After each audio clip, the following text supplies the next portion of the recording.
អរគ្នាសូមស្វាគមន៍មកកាន់ Channel មុំសៀសាជាថ្មីនៅក្នុងវីដេអូថ្ងៃនេះខ្ញុំនឹងចែករំលែកអ្នកអំពីរូបមន្តបំបត្តិធ្លាក់សនិងបំបត្តិក្លិនមិនល្អចេញពីទ្វារមាសធ្លាក់សនិងក្លិនទ្វារមាសមិនល្អគឺជាបញ្ហាទូទៅមួយដែលជាឥទ្ធិពលដល់ស្ត្រីនិងក្មេងស្រីវ័យជំទង់ដែលឈានដល់វ័យពេញវ័យខាងក្រោមនេះគឺជារូបមន្តដ៏អស្ចារ្យដើម្បីបញ្ឈប់ការធ្លាក់សនិងក្លិនទ្វារមាសរូបមន្តទី1ស្លឹកត្របែកស្លឹកត្របែកត្រូវបានគេប្រើដើម្បីព្យាបាលស្នាមរបួសនិងការពារការឆ្លងមេរោគពីពពួកអតិសខុំប្រាណស្លឹកត្របែកមានលក្ខណៈសម្បត្តិប្រឆាំងនឹងមេរោគដែលជាឱសថបុរាណមួយដ៏ល្អបំផុតក្នុងការព្យាបាលការធ្លាក់សនិងក្លិនទ្វារមាសអ្វីដែលអ្នកត្រូវការគឺស្លឹកត្របែក7ទៅ8សន្លឹកនិងទឹក1លីត្រ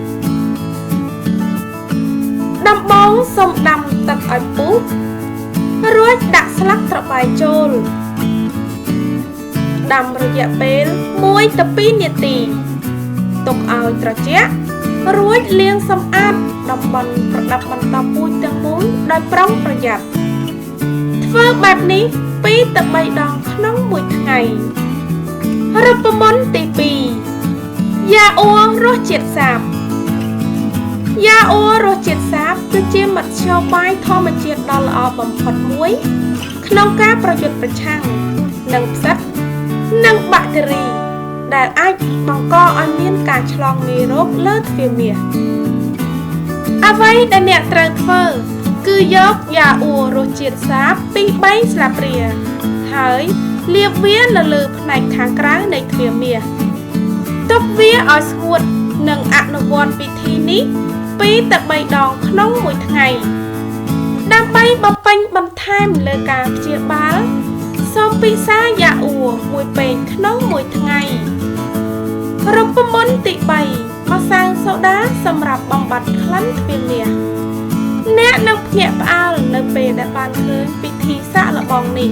ជួយកម្ចាត់ក្លិនទ្វារមាសបានយ៉ាងឆាប់រហ័សម្សៅសូដាជួយនាំកម្រិត pH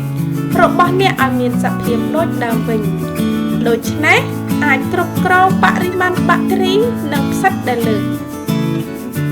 វិធីនេះព្យាបាលការឆ្លងនិងបំបត្តិក្លិនទ្វារមាសភ្លាមៗអ្វីដែលអ្នកត្រូវធ្វើគឺលាយម្សៅសូដា1ស្លាបព្រាបាយជាមួយទឹក2ពែងហើយប្រើវាសម្រាប់លាងទ្វារមាសរូបមន្តទី4ស្លឹកស្តៅសម្រាប់បំបត្តិក្លិនទ្វារមាសស្លឹកស្តៅត្រូវបានគេប្រើយូរមកហើយដើម្បីជួយបំបត្តិជំងឺស្បែកជាច្រើននិងស្នាមរបួសក្លិនទ្វារមាសក៏អាចបណ្ដាលមកពីការឆ្លងបាក់តេរីដូច្នេះស្លឹកស្តៅអាចត្រូវបានប្រើដើម្បីព្យាបាលក្លិនទ្វារមាសប្រកបដោយប្រសិទ្ធភាពអ្នកត្រូវការយកស្លឹកស្តៅ10សន្លឹកនិងទឹក1លីត្រជាដំបូងត្រូវលាងស្លឹកស្តៅឲ្យស្អាតជាមុនសិនរួចហើយដាក់វាទៅក្នុងទឹកដាំទឹករហូតដល់បរិមាណទឹកនៅសល់ពាក់កណ្ដាលប្រើទឹកនេះដើម្បីលាងសម្អាតទ្វារមាសជារៀងរាល់ថ្ងៃអនុវត្តរូបមន្តនេះយ៉ាងហោចណាស់ម្ដងក្នុងមួយសប្តាហ៍ខ្ញុំសង្ឃឹមថាវីដេអូនេះមានអត្ថប្រយោជន៍សម្រាប់អ្នកប្រសិនបើអ្នកចូលចិត្តវីដេអូនេះកុំភ្លេចឲ្យមេដៃម្នាក់មួយផងណាសូមចុច Subscribe ដើម្បីទទួលបានរូបមន្តនិងគន្លឹះបន្ថែមទៀតនៅពេលដែលខ្ញុំអាប់ឡូតវីដេអូថ្មីៗសូមអរគុណសម្រាប់ការទស្សនាវីដេអូរបស់ខ្ញុំសូមជួបតែសំណាងល្អជួបគ្នានៅវីដេអូក្រោយទៀត